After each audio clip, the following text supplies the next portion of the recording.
জাঁকজমকপূর্ণ আয়োজনে গর্জনিয়া মাঝের কাটা শর্ট পিচ ক্রিকেট টুর্নামেন্টের ফাইনাল খেলা অনুষ্ঠিত। চ্যাম্পিয়ন গর্জনিয়া বটতলী খেলোয়াড় টিম।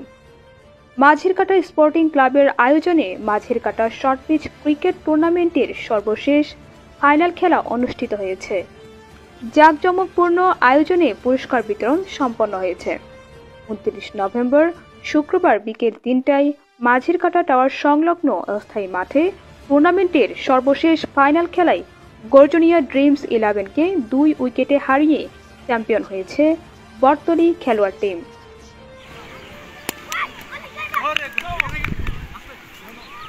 এই সর্বশেষ ফাইনাল খেলায় সভাপতিত্ব করেন মাঝের কাটা সরকারি প্রাথমিক বিদ্যালয়ের সাবেক প্রধান শিক্ষক মাস্টার ইসহাক। প্রধান অতিথি কক্সবাজার সরকারি কলেজের শিক্ষক অধ্যাপক আবু বকর রফিক নতুন প্রজন্মকে খেলাধুলায় সময় দিতে অনুরোধ জানান এবং আয়োজক কমিটিকে ধন্যবাদ জানান।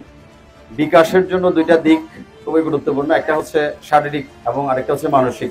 মানসিক দিকের বিকাশের জন্য তোমরা পড়াশোনা করো, স্টাডিতে আসো, আর শারীরিক দিক বিকাশের জন্য তোমাদের ক্রীড়ায় বিশেষ করে খেলাধুলায় অংশগ্রহণ করাটা খুবই জরুরি।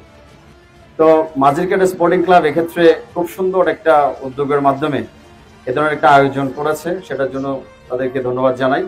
খেলায় বিশেষ অতিথি হিসেবে ছিলেন কক্সবাজার সরকারি মহিলা কলেজের শিক্ষক অধ্যাপক সুলাইমান শিকদার, মাঝের কাটা 6 নং ওয়ার্ডের MUP সদস্য মোহাম্মদ মহিউদ্দিন,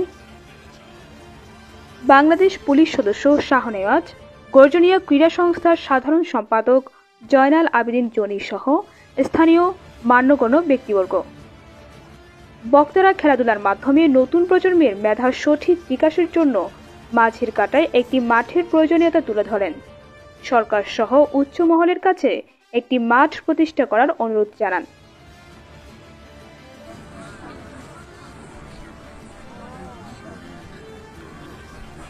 মাঝের কাটা স্পোর্টিং ক্লাবের সদস্য আরিফুল্লাহর সঞ্চালনায় অনুষ্ঠিত পুরস্কার বিতরণী অনুষ্ঠানে প্রধান অতিথি ও বিশেষ অতিথিদের সম্মাননা স্মারক উপহার দেন আয়োজক কমিটি।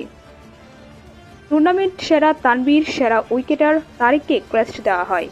সবশেষে বিজিত ও পরাজিত টিমকে চ্যাম্পিয়ন ও রানার্স আপ ট্রফি তুলে দেন আমন্ত্রিত অতিথিবৃন্দ। ডেইলি আপডেট, আজকের নাইখংছড়ি।